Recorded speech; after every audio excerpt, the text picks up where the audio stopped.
All right, we're in action.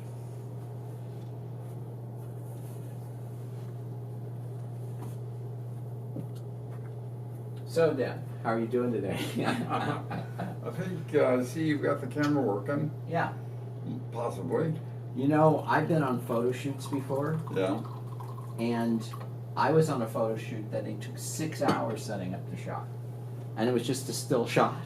So this is nothing, and half hour, 45 minutes, nothing compared to how long it takes. But a lot of times they'll have stand-ins, so you're the prime subject. Okay, so let's talk Let's talk family vacations.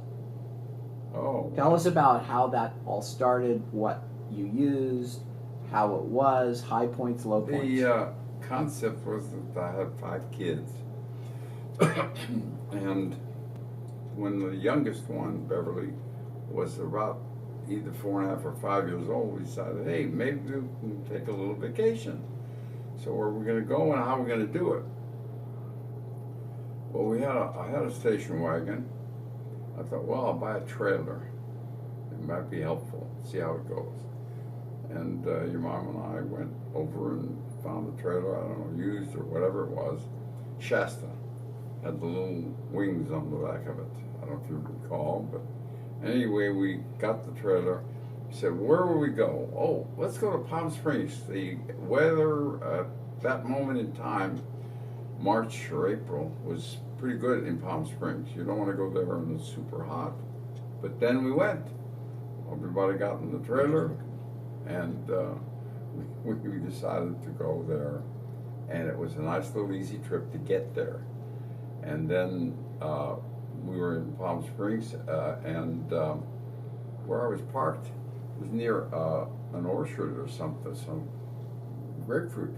And we borrowed a couple of grapefruits, and we enjoyed the grapefruit. And then we decided we would join in and find if this is the time, and I believe it was, they had a parade. So we took everybody over by the parade, and the parade had horses going and things happening, and we were parked, and one of the horses must have gotten hurt a little bit because they brought it over and the kids were working on patching the horse. I don't know if you recall that particular instance, but it had to do with that one there. And we also went over to Indio from Palm Springs, it's close by. And to be honest with you, I'm not sure whether the parade was in Palm Springs or in Indio. I'm more thinking back, I think Indio was where we were, parade. And kids got a real kick out of the concept of the horses and this and that. You know, we had a small one there who was 5, and the old man was 11 or 12 by then. It's 7 years difference between the two of them. So, in any case, well, yeah. And in any case, then the problem was the heat got to your mom, and she wasn't comfortable. She said, I'm doing more work here with the trailer than I do at home, and this was supposed to be vacation. Well, you know, what are you going to do? We're out there, that's it. So she says, let's go home. So we went home. And that was the first vacation. It was relatively successful in the sense that we actually got together and went. And we were able to function pretty good, but not super. I didn't know what the next thing would happen, but she said, let's get more efficient. And she started working in the trailer to figure out exactly what would be better.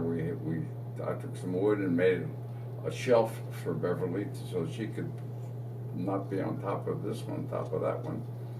And the trailer was one thing. You can't drive in it. You shouldn't be in it when you're driving, although I had the kids up with me in the station wagon when many times Marlene would be in the trailer and I'm going down the road. She says, that's rough cooking and trying to do something when it's moving. But we did it a couple times. I don't think it's legal to do that, but we did it anyway, and that helped. Learn that wasn't the thing we should be doing. So we got rid of doing that. But the vacations were interesting because we decided we're going to go to.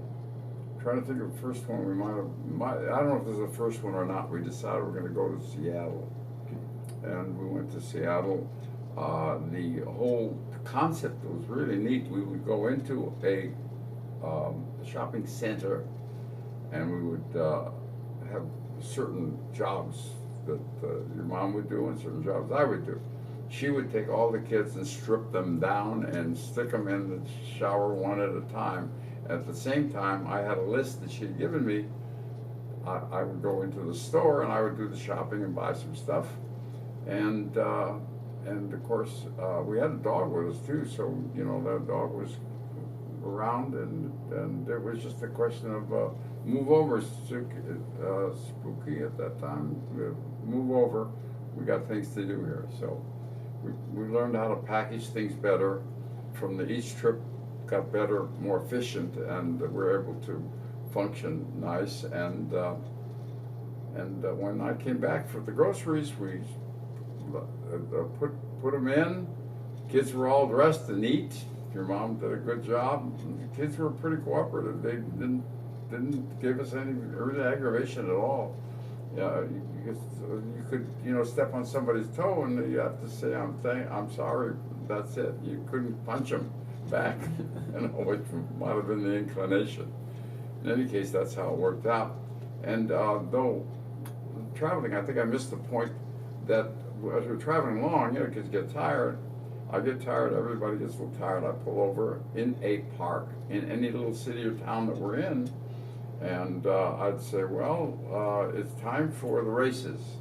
And I wanted to tire them out. It was the installation. And I said, okay, line up, everybody line up. Well, Michael says, not fair. You got Beverly up about 18 miles already to the end result. I said, then you're going to have to be faster and quicker.